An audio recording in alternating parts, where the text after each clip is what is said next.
미국 바이든 대통령이 우리나라에 오셔서 2박 3일 동안 여러 가지 행사를 하셨어요. 이날은 바로 세계 뉴스의 초점이 되고 바로 군사적인 안보, 또 경제적인 안보, 또 기술적인 안보까지 모든 분야의 안보가 돼서 세계에 초점을 맞추게 되고 앞으로의 우리나라 경제가 얼마나 발전하고 한국 위상이 지금 세계 10위권이지만 든든히 지켜줄 수 있는 은혜와 축복이 제세워질 줄로 믿으시기 바랍니다. 그러므로 앞으로 우리 한국은 정말 세계에 집중을 다 받게 되고 그리고 세계에 가장 앞서가는 부여의 나라, 남을 위해 돕는 나라, 그리고 선교적인 나라가 이루어지는 아름다운 이 민족 되기를 여러분 기도하는 시간들이 되기를 간절히 바랍니다. 근데 우리나라 민족 역사를 보면 바로 복음의 역사다 이렇게 말할 수가 있습니다. 개화기 때 80년간 정말 이 조선은 카톨릭을 얼마나 많이 탄압했습니까? 수많은 카톨릭 성자들이 다 순교를 당하는 일이 있었어요. 그들을 서양 귀신, 오랑캐 귀신 이렇게 말을 하면서 세국 정책을 써가면서 문을 꼭꼭 닫아버렸던 것이 구한말의 역사라는 걸 우리는 너무나 잘 알고 있는 것입니다. 나라는 탕파 싸움으로 분열되고 여러분 나라는 너무 힘이 없고 가장 약소적인 국가가 될 수밖에 없었던 것입니다. 당시 중국 청나라는 어찌 보면 우리의 종주국과 같은 나라였어요. 왕도 우리가 마음대로 못 세우고 세자 책봉을 해도 그들에게 물어보고 윤호를 얻어야 그 다음에 책봉을 해야 할 만한 그런 연약한 나라가 바로 비극의 동쪽 조그마한 나라였던 것입니다. 뿐만 아니라 일본, 중국, 러시아의 패권 앞에 바람 증단불 같은 시기였던 것입니다. 바로 우리나라가 전쟁 앞마당이 되어버렸어요.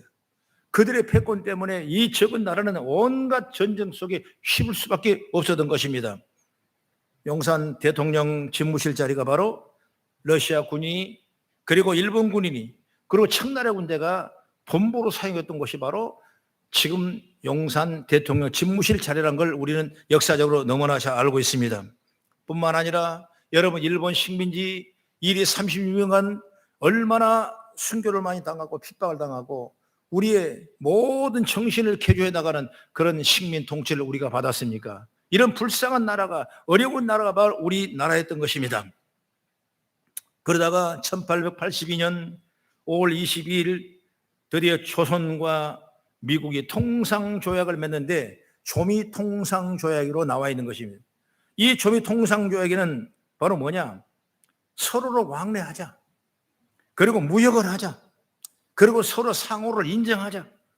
이로써 우리나라 이름은 비록 세계에 이제부터 알려지게 됐던 것입니다. 그 이름이 바로 뭐냐면 대한제국이에요. 그래서 당시에 고종 왕이 이제 왕의 틀을 벗어버리고 대한제국의 황제로서 고종 황제라고 얘기를 하고 있다는 걸 우리는 잘 알고 있는 것입니다. 그리고 1883년에 그 다음에 알렌 선교사가 의사인데 우리나라의 선교의 가방을 들고 와서 의사를 하면서 그 고종 황제의 주치의를 맡게 되는 것입니다. 그때 많이 복음을 전하게 돼요. 그 다음에 1885년 4월 5일 날 언더우드 장로교 선교사와 아펜셀레라는 감리교 선교사가 제물방에 이제 첫 발을 내디음으로 바로 기독교의 시대가 문을 열게 되고 이 하나님의 축복의 역사가 복음이 열리는 시간들이 왔다는 걸 우리는 잘 알고 있는 것입니다. 이처럼 한국 개화기는 바로 기독교 역사이고 복음의 역사요, 의료, 교육, 종교 새롭게 변화의 시대인 줄 믿으시기 바랍니다. 일제강점기를 끝내고 일본이 항복합니다. 그리고 나서 1948년 5월 10일 날 제헌국회가 열립니다. 최초 헌법으로 국회의원 198명이 구성되어 의회를 시작합니다. 여러분 이때 예배를 드리는데 윤건영 목사님은 이제 기도로 시작합니다. 그 기도문이 잠깐 제가 말씀드리면 뭐 인터넷 보면 찾아보면 쫙 나와 있지만은 이렇게 시작합니다. 우주 만물을 창조하시고 인간 역사를 섭리하시는 하나님, 이 민족을 돌아보시고 이 땅에 복을 내리셔서 감사에 넘치는 오늘이 있게 하심을 감사드립니다. 이렇게 시작되는 거예요. 여러분, 우리나라 국회는 뭘로 시작됐다고요? 기도로 시작하고 예배로 시작됐어요. 그러므로 우리나라 개화기 때 이 근세에 정말 기독교가 참으로 복음의 능력이 됐고 이 나라 민족을 발전시키는 그런 유리한 동력이 됐다는 사실을 우리는 믿어 의심치 않다는 사실을 알고 있는 것입니다. 사랑하는 우리 성도 여러분, 이제는 복음의 능력으로 세워야 될 줄 믿으시기 바랍니다. 복음의 역사가 다시 한번 회오리바람을 불고 우리 한국을 위대하게 만들어 나가는 은혜가 있는 줄 믿으시기 바랍니다. 그동안 복음이 어려워지고 힘들어지고 많은 교권과 또는 여러 권력과 이런 다툼 때문에 오히려 믿는 것이 우스워지고 여러분 믿음이 떨어지는 그런 이유가 너무나 많았어요. 그러나 이제 우리 다시금 복음의 역사, 복음의 능력이 이런 세계를 통해서 한국에 깊이 뿌리를 내리고 다시 한번 부강해 세계에 제일 나가는 아름다운 우리 나라 대한민국의 역사가 일어나기를 저는 주의 이름으로 간절히 부탁을 합니다. 오늘 말씀은 여러분 골로새 교회에 대한 얘기인데 바로 바울 사도의 기도문입니다. 이 말씀을 통해서 과연 복음의 역사가 뭔가라는 걸 한번 우리가 깨달아 보자고 말이에요. 그래서 살펴보면 첫째로 뭐냐? 복음은 뭐냐? 하나님의 은혜를 깨닫게 하는 것입니다. 사람이 여러분 하나님의 은혜를 깨닫지 못하면 절대로 성도의 삶을 살 수가 없어요. 여러분 옛말에 그런 말이 있죠. 원수는 물에 새기고 은혜는 돌에 새기라는 말이지 않습니까? 여러분 절대로 은혜는 지워서는 안 되는 거예요. 은혜를 깨달아야 되는 거예요. 여러분 생각해 보십시오. 자식들은 다 불효를 해요. 왜 불효를 합니까? 처음에는 그걸 불효인 줄 모르고 가다가 보니까 나중에 불효가 되는 거예요. 다시 말하면 부모님이 돌아가시고 그러고 나니까 그때야 부모님에 대한 은혜를 깨닫은 거예요. 여러분 아내가 돌아가시고 나니까 남편이 아내의 귀중함을 알고 여러분 남편이 돌아가시니까 아내는 남편의 귀중함을 아는 거예요. 그전에는 여러분 그걸 모르는 거예요. 그냥 있는 걸로 감사할 뿐이지 여러분 은혜가 뭔지를 몰라요. 그렇기 때문에 다시 말하면 성도도 은혜를 깨달아야 되는 거예요. 자식이 은혜를 깨달아야 부모의 은혜를 알아야 여러분 효도하는 건 똑같은 거예요. 어렸을 때 이런 얘기가 있죠. 청개구리는 말을 되게 안 듣는 개구리예요. 그 청개구리. 그 얘기를 여러분 잘 알고 해요. 내가 배우고 있는 장로님 유치원에 가서 아이들 놓고 설교를 하는데 할 말이 없어 청개구리 얘기해요. 다 알아요. 그만해요. 그러더라고 아이들이. 그 청개구리가 뭐예요? 그 청개구리는 부모님이 하라고 하면 안 하고 하지 말라고 하는 게 청개구리예요. 그게 청개구리. 그러니까 부모가 이제 자식의 마음을 아니까 이제 내가 죽으면 분명히 쟤들이 은혜를 깨닫고 산에다가 나를 잘 묻을 거지 생각하고 부모가 어떤 얘기를 합니까? 내가 죽고 달랑 꼭 산에다가 묻지 말고 개울가에다가 나를 묻어 나와. 그 말을 들었던 이 청개구리 자식들은 참 내가 살아서도 우리가 효도를 못했는데 죽으신 부모 앞에 우리 효도를 하면 안 되면 어떻게 하냐 그러고 정성껏 이제 반대로 가지 않냐고 그 말대로 개울가에다가 무덤을 쌓고 다니겠어요. 그러니까 무덤에 떨어나가 비가 오면 떨어날까 봐 그냥 울고 슬퍼서 개굴 한다는 그런 아주 재미있는 우스 요화가 있는데 하나 얘기에 불과하죠. 부모가 살아있을 때 은혜를 깨달았다면 훌륭한 효자가 됐을 것입니다. 우리가 하나님의 은혜를 깨달았던 성도라면 하나님 앞에 신실하고 하나님 앞에 축복받고 하나님의 은혜를 더 입는 역사가 있는 줄 믿으시기 바랍니다. 이처럼 우리 하나님 사이도 똑같아요. 우리가 하나님의 은혜로 깨닫느냐 그렇지 못하느냐에 따라서 하나님 앞에 제대로 사느냐 그렇지 못하느냐 달라지는 겁니다. 여러분 제대로 살고 있습니까? 그러면 하나님 은혜를 깨달은 거예요. 그럼 제대로 못 살고 있냐? 그러면 하나님 은혜를 깨달지 못하는 거예요. 그래서 우리가 복음은 뭐냐? 하나님의 은혜를 깨달은 거예요. 할렐루야. 복음을 잘 듣는 거예요. 복음 때문에 하나님의 은혜를 아는 거예요. 복음 때문에 하나님 십자가의 은혜를 아는 거예요. 내가 죽어야 마땅한데 내가 죄악 속에 빠져 마땅한데, 내가 지옥의 불못에 던져야 마땅한데, 주님께서 나를 위해 그 모든 죄를 다 당신의 몸으로 대속하시고 죽기까지 하시면서 나를 구원하신 그 축복 뿐만 아니라 부활의 첫 열매가 되셔서 우리도 부활하게 하신 위대한 이 복음의 역사가 자꾸 들어야 하나님의 은혜를 깨닫게 된 줄 믿으시기 바랍니다. 복음을 잘 들어야 돼요, 여러분. 누구를 통해서 들어야 돼요. 목사를 통해 듣든가, 이웃 성도를 통해 듣든가, 구역장을 통해 듣든가, 여러분 옆에 있는 사람, 친구를 통해 듣든가, 자꾸 들어야 그 다음에 하나님의 은혜를 깨닫게 되는 거예요. 나는 다 알아, 듣기 싫어. 그 사람은 여러분 하나님의 은혜를 몰라요. 아는 척 같지만은 결국 끝은 모르게 되는 거예요. 그렇기 때문에 우리는 늘 복음을 듣는 은혜의 시간이 되기를 간절히 바랍니다. 그러면 하나님의 은혜를 깨닫는 방법이 뭐냐?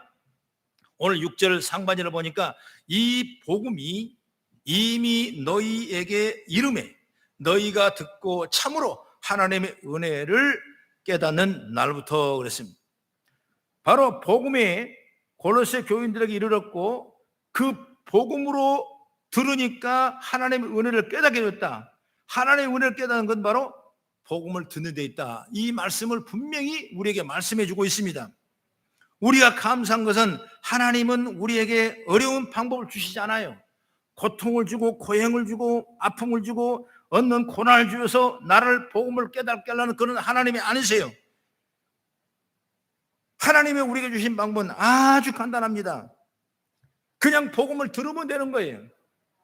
여러분 귀한 말씀을 들으면 되는 거예요. 사람이란 건 여러분 성경에도 말씀했지만 믿음은 들음에서 나고 들으면 그리스도의 말씀이라고 말씀했거든요. 뭔 말씀을 드렸냐? 하나님의 말씀을 드려야 되는 거예요. 사람이 살다 보면 부정적인 말을 들으면 자꾸 내가 부정적인 사람으로 빨려 들어가요. 그리고 또는 내가 긍정적인 말을 듣고 복음 말을 들으면 자꾸 이 방법으로 빠져 들어가요.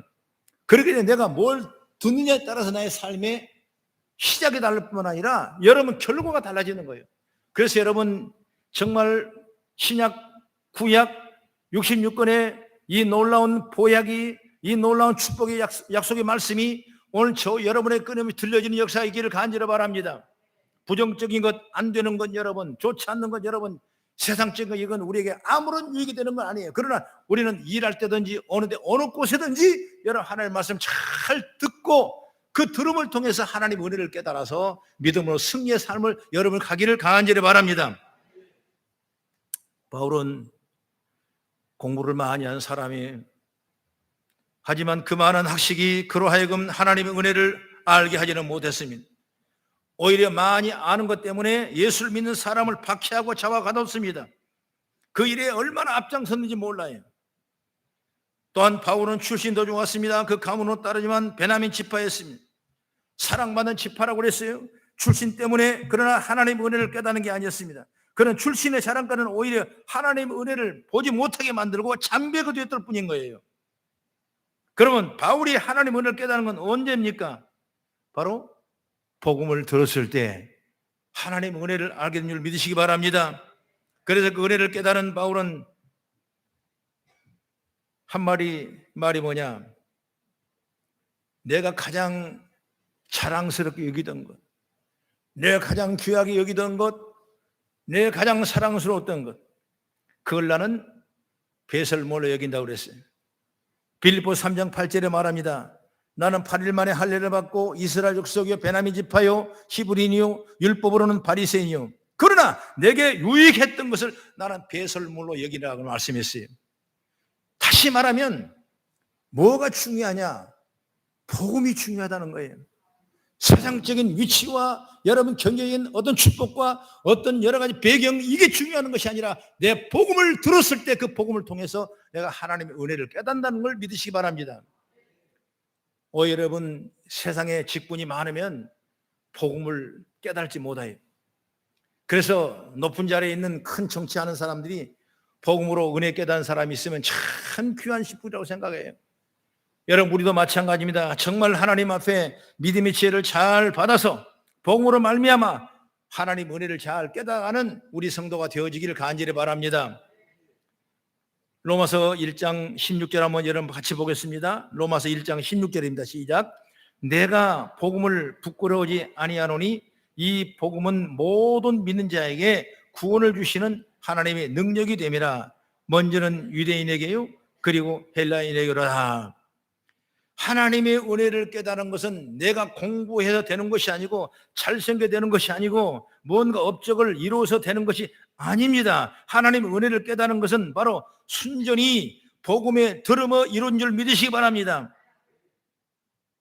이것을 절절하게 경험한 사람이 바로 누구냐? 바울 사도예요. 그래서 바울 사도는 오늘 6절 아까 말씀한 것처럼 이 복음이 이미 너희에게 이름에 너희가 듣고 참으로 하나님의 은혜를 깨달은 날부터 이렇게 말씀하고 있는 겁니다. 그러므로 골로새인 너희들도 복음을 들음으로 하나님의 은혜를 깨달아라 말씀하고 있는 거예요. 사랑하는 여러분, 하나님의 은혜를 깨닫는 방법은 오직 하나입니다. 바로 여러분 복음을 들을 때 복음이 내 안에 역사함으로 말미암아 하나님의 은혜를 깨닫게 된 줄 믿으시기 바랍니다. 그러니 우리는 오직 예수 그리스도의 십자가의 부활에 대해서 잘 들어야 됩니다. 그 소리가 어제도 하고 오늘도 똑같은 소리지만 계속 여러분 들어야 되는 거예요. 그럴 때 우리 마음에 하나님의 은혜가 제대로 깨달아지는 겁니다. 그리고 하나님의 은혜를 깨닫는 그 자만이 성도답게 온전하게 신실하게 주의 뜻을 이루어가며 인정과 칭찬받는 아름다운 모습으로 될 줄로 저는 믿습니다. 그 다음에 두 번째 뭐냐면 복음은 여러분 뭐냐? 열매를 맺게 하고 자라게 하는 것이다. 그 말이에요. 복음의 능력은 하나님의 은혜를 깨닫게 하는데 멈추지 않습니다. 그 은혜를 깨닫는 후에 그 다음에는 뭐가 나오냐? 열매를 맺게 돼요.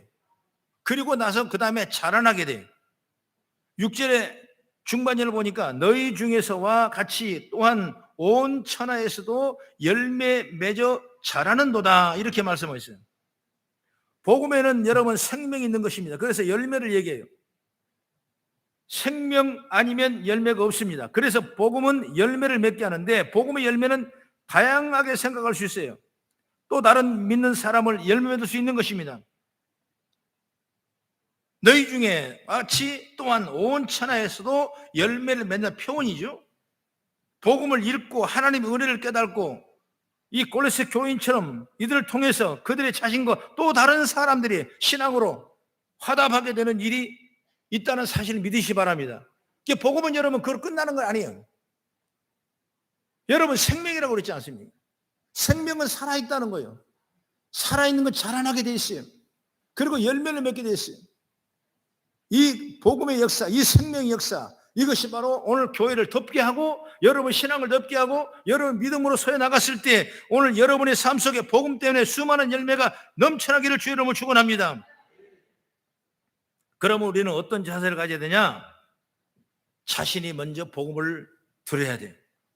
지속적으로 복음을 듣고 하나님의 은혜를 깨닫는 가운데 그 생명의 열매가 다른 사람에게 꼭 전달되는 역사가 있길 바랍니다. 여러분 내 가운데 여기서 여러분 머무러 보면 안 되는 겁니다.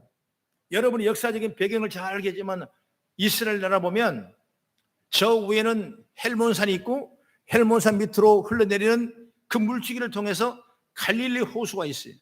갈릴리 호수. 그러면 갈릴리 호수는 여러분 거기는 엄청난 생명자원이 있습니다. 왜? 그 갈릴리 호수의 물이 자꾸 내려갑니다. 위에서 내려온 거 자꾸 내려가는 거예요. 그러나 그 밑에 내려가니까 큰 바다가 있는데 무슨 바다냐? 바로 사해 바다입니다. 그 바다는 물을 흘러내리지 못해요. 그렇기 때문에 그 물은 정말 생명에서 살 수 없는 그런 비굴한 하나의 호수를 만들고 있다는 것을 우리가 역사적인 배경으로 설명해보고 있는 거예요. 지리적으로. 그리고 이제 복음도 마찬가지예요. 여러분 내 안에 그대로 머물러서는 안 돼요. 한국교회에 오는 이 복음이 한국에만 국한돼서는 안 되는 거예요. 그러면 세계 선교를 위해 나가야 되고 또 여러분 개인적으로 여러분 내가 믿는 복음, 내가 믿는 예수, 내가 좋아하는 예수, 오늘 예수 만나고 오는 이 시간들을 여러분 자꾸 여러분 전해야 돼요. 그러면 그 복음을 누가 하시냐? 하나님이 다 축복하시는 거예요. 여러분 하나님은 신실한 분이세요. 하나님은 흠이 없으신 분이에요.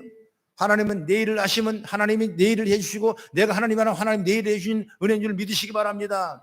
그렇기 때문에 복음을 자꾸 증거, 그가 믿든지 말든지 그가 어떠든지 어쨌든 간 내가 할 수 있는 복음을 전하는 거예요. 예수님께 그런 말씀했죠. 가서 데려오라. 안 오면 가서 불러서 쫓아와라. 그래도 안 오면 팔을 비틀어 데리고 오라. 이것이 예수님의 전도의 방법이에요. 여러분, 우리는 은혜를 깨달으면 은혜를 깨달은 자답게 열매 맺게 하기 위해서 자꾸 복음을 증거하는 믿음의 역사 있기를 간절히 바랍니다. 지속적으로 복음을 듣고 하나님 은혜를 깨닫고 그리고 생명의 열매가 자꾸 열매 맺을 수 있도록 여러분 믿음으로 승리해 나가기를 간절히 바랍니다. 그래서 복음의 역사에서 열매 맺게 하기 위해서는 복음을 우리가 잘 들어야 돼요. 성경을 한번 찾아봅니다. 에베소서 5장 9절 먼저 한번 읽겠습니다. 시작. 빛의 열매는 모든 착함과 의로움과 진실함이 있느니라. 열매 맺는 거죠. 다른 의미는 그리스도인다운 삶을 사는 겁니다. 10절 11절 시작. 주를 기쁘시게 할 것이 무엇인가 시험하여 보라. 너희는 열매 없는 어둠의 일에 참여하지 말고 도리어 책망하라. 여기서 열매가 뭐냐? 바로 그리스도다운 삶이에요. 인 크리스찬. 크리스찬들에 대한 삶이 바로 열매 맺는 거라고 말이에요. 우리가 그런 열매가 맺어야 돼. 여러분, 아까도 말했지만 현대교회가 왜 무기력해집니까? 여러분, 그리스도다운 삶을 살지 못했기 때문에 그렇다고 생각해요. 여러분, 교회는 약자 편에 서야 되고 권력이나 부의 편에 서서 교회의 이익을 위하여 달려갔기 때문에 이렇게 된 것 아니겠냐고 말이에요. 제대로 열매를 맺었다면, 즉 그리스도다운 모습을 가져서 착한 행실로 나타냈고 가난한 자와 함께했고 학대받은 자로 위로가 되었다면 현대교회는 강력한 파워를 가지게 될 줄로 믿으시기 바랍니다. 교회는 그렇게 해야 돼. 나눠주고 베풀어주고 위로해주고 기도해주고 말씀을 전해주고 복음을 들게 해주고 그래 자꾸 자라나게 하고 자꾸 열매가 맺게 하고. 오늘 교회는 저와 여러분이 그런 일에 극히 감당해 나가는 은총을 있기를 간절히 바랍니다. 성도다운 모습을 드러내기 위해서는 어떻게 해야 될까요? 복음을 가까이 하면 복음의 역사가 하여 의의 열매를 맺게 합니다. 그러니 중요한 건 복음에 듣는 겁니다. 그리고 하나님의 은혜를 깨닫는 거예요. 하나님의 은혜를 깨닫지 못하면 우리는 신실한 그리스도인 삶을 살 수가 없는 거예요. 여러분, 더 나아가 단순히 열매 맺는 것이 아니라 여기 말씀했죠? 6절의 중반절을 보니까 잘한다 그랬습니다. 잘한다. 이 말은 뭐냐면 확장돼 간다 그 말이죠. 한국 교회가 처음 들었을 때 아주 조그맣고 어렵고 힘들었지만은 그래도 복음 역사가 일어나니까 자꾸 열매가 맺고 그 열매가 또 튀어나가서 점점 자라나는 거예요. 이게 바로 복음의 역사예요. 오늘 신앙의 역사가 여러분 자꾸 자라나야 돼요. 믿음으로 자라나야 되고 지경이 자꾸 넓어져야 되고 전도수가 자꾸 구원받는 수가 많아져야 되고 이것이 교회의 절대적인 사명이고 하나님의 은혜인 줄 믿으시기 바랍니다. 예수님이 많은 비유를 하신 마태복음 13장에 보면 여러 가지 비유가 있는데 그 중에서 어떤 말씀이냐면 한번 찾아봅니다. 마태복음 13장 31절 말씀 보니까 시작. 이 모든 씨보다 작은 것이로되 자란 후에는 풀보다 커서 나무가 되매 공중의 새들이 와서 그 가지에 깃들이니라 그랬습니다. 이 말씀이 무슨 말씀이냐면 이 겨자씨가 씨앗 중에 가장 작은 씨앗인데 예수님이 비유에 말씀하는 거예요. 그런데 씨 하나가 별것 아닌데 그 씨가 점점 자라더니 나중에 나무가 된다는 거예요. 나무가 되더니 나중에 이제 새가 날아와서 가장 안전하다고 깃을 틀 만큼 위대한 숲으로 자라나는 거예요. 여러분, 처음에는 씨 하나였습니다. 이 씨가 자라면 이런 엄청난 하나님의 역사가 나타나는 거예요. 여러분, 복음이 바로 그런 능력이라는 것입니다. 여러분 한 사람 믿는 이 복음이 별것 아닌 것 같지만은 이제 여러분의 가문을 살리고 여러분의 지역을 살리고 우리 한국 대한민국을 살리는 위대한 역사가 될 줄 믿으시기 바랍니다. 복음이 시작될 때는 아주 작습니다. 한 사람 전도에서 왔는데 이 사람이 별것까 생각해도 여러분 그 사람이 와서 자기 가족을 구원하고 그 사람의 축복을 받고 그 사람의 지경이 넓어가고 그 사람의 사업이 잘 되고 또 열매를 맺고 또 자라나게 하고 또 복음을 전하고 이런 끈적인 순환적인 하나님의 축복이 있다는 사실을 여러분 믿기를 간절히 바랍니다. 저와 여러분을 중심으로 해서 점점 믿는 사람이 확장되어 나가는 모습이 되기를 간절히 바랍니다. 여러분 그게 정상 아니겠습니까? 나라를 위해서 여러분을 위해서 사람이 한 사람 한 사람 전도되고 확장되고 자라난다면 그게 정상이라 그 말이에요. 우린 정상으로 살아갑시다. 그러려면 여러분 복음을 자꾸 들어야 돼요. 복음을 들을 때 내가 깨달아지게 되고 그 깨달은 은혜를 통해서 하나님의 은혜가 나누어지는 것입니다. 그렇게 해서 여러분 확장되는 거예요. 은혜 없이는 여러분 깨달음 없이는 우리가 확장할 수 없는 거예요. 늘 깊이 말씀을 잘 묵상하고 복음을 따라 살아가는 우리 성도가 다 되셔서 여러분 가정과 여러분 사업과 여러분 생활이 윤택하고 하나님의 영광이 나타나는 역사가 있기를 간절히 바랍니다. 그리고 세 번째 뭐냐면 복음은 듣는 일에 있어서 목회자의 중요성을 여러분 깨닫는 지혜가 열리길 바랍니다. 목회자는 여러분의 돈 주는 사람이 아니고 여러분의 건강 주는 사람이 아니고 여러분의 어떤 구하는 유익을 추구해 주는 사람이 아니에요. 목회자는 여러분 복음을 전한 자입니다. 그 전한 복음을 여러분 잘 듣기를 주의 이름으로 축원합니다. 바로 복음의 이 능력을 강조한 바울은 오늘 본문에 나온 한 사람 에바브라가 나와요. 에바브라. 이 에바브라는 어떤 사람이냐? 바울이 그 사람을 전도했어요. 바울이 2차 전도 여행을 갔을 때 이 청년을 만나가지고 이 청년이 그 복음을 전했는데 이 청년이 복음의 은혜를 입은 거예요. 다시 말하면 은혜를 깨닫는 거예요. 여러분 복음을 들으니까 복음의 하나님의 은혜를 깨닫는 거예요. 그래서 세운 교회가 바로 골로새 교회예요. 그러니까 골로새 교회를 창립한 사람이 누구냐? 바로 에바브라예요. 그 에바브라의 한 사람을 통해서 골로새 교회가 자꾸 번창해 나가는 그 번창해 나가는 이 골로새 교회를 위해서 오늘 바울 사도는 간절한 마음으로 그들에게 기도하는 이 말씀이 오늘 저와 여러분 주신 말씀인 줄 믿으시기 바랍니다. 본문에 나타나는 그대로입니다. 그런 신실한 종이었어요. 그리고 말씀을 잘 가르치는 사역자였어요.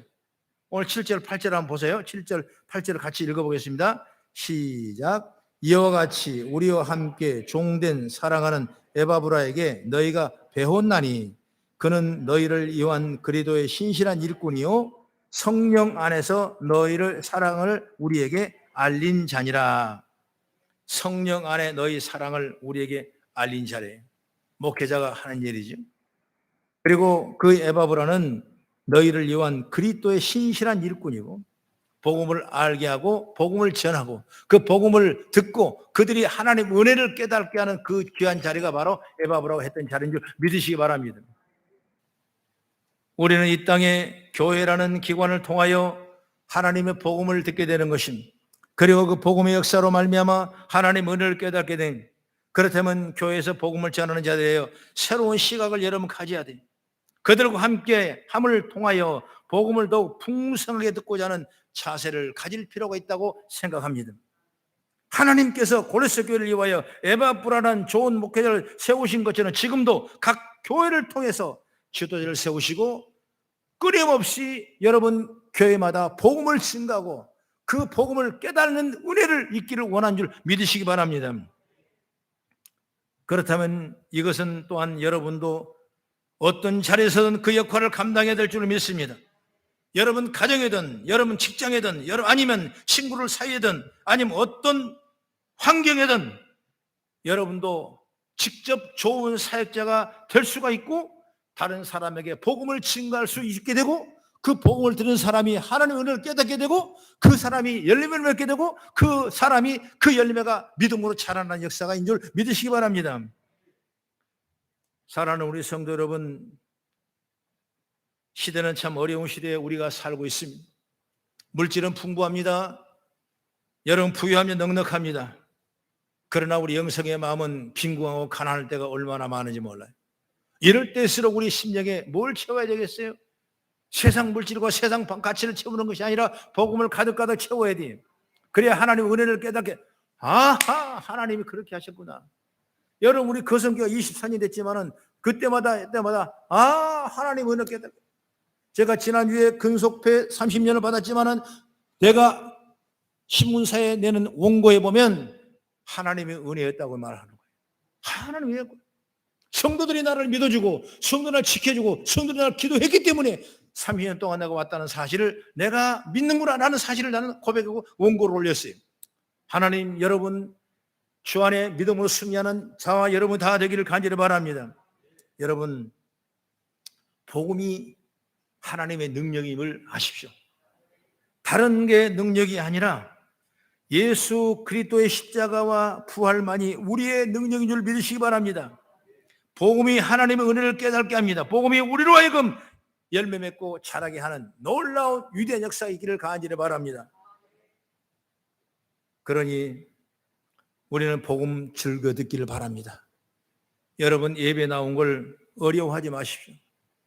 듣는 사람들은 이렇게 참 믿음으로 나왔어. 예배하고 복음 듣고, 그리고 복음이 나 안에 역사하고 열매 맺게 되고 자라나게 하고 하나님 은혜를 깨닫게 하고, 여러분 얼마나 하나님 기뻐하시겠어요. 은혜 깨닫지 못하면 내가 신앙생활을 못한다니까. 신앙생활을 잘못하고 있다니까. 그러나 내가 은혜만 깨달으면 세상의 어떤 환경, 어떤 여건, 하나님의 은혜 속에서 신앙을 잘할 수 있는 거예요. 이런 신실한 성도, 저 여러분의 성도, 기쁨의 성도, 은혜의 성도가 되어서 하나님 축복받는 은혜가 있기를 주의 이름으로 축원합니다. 그러므로 복음을 전하는 목회자 지도를 사모하십시오. 그리고 들은 그 복음을 다른 사람에게 나누는 자들이 되어야 됩니다. 그럴 때 복음은 능력으로 역사해서 하나님 되심에 영광 돌리게 되고, 우리는 굳건히 복된 자리에서 주의 뜻을 이루는 아름다운 모습으로 세워지게 될 줄로 믿으시기 바랍니다. 기도하겠습니다.